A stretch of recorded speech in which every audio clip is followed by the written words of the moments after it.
There's a lot of shit I'd like to say about the Hurricanes, but this is about the Bruins, so let's stick it to that. Okay? Alright.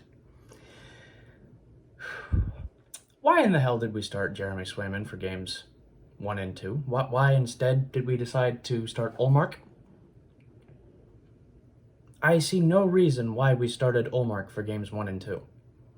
Sure, Swayman had a shaky start in Game 82 against Toronto, but that's because we were resting half the goddamn team!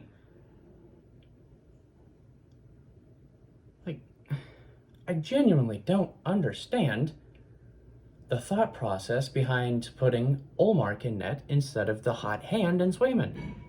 I'm not sure if it costed us the series because there's no way to know for damn certain, but I do know for a fact that that was a very questionable decision.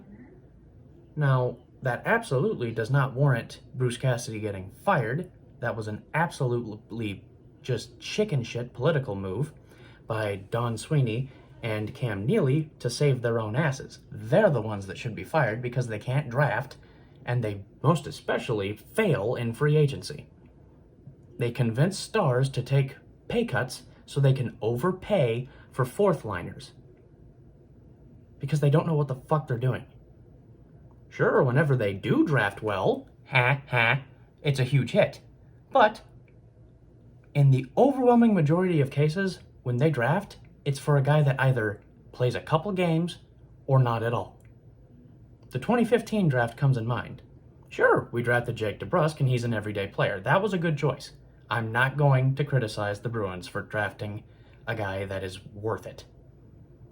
But then they drafted Senyshyn and Zboril.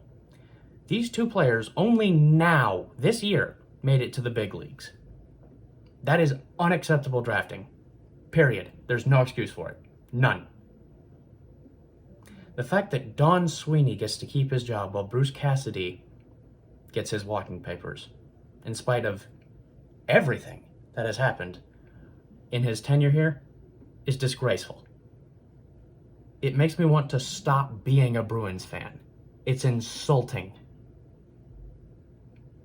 And I know for a fact that Jeremy Jacobs has no issue with this whatsoever because he got his playoff revenue. That's the only thing he cares about. Saw the goddamn team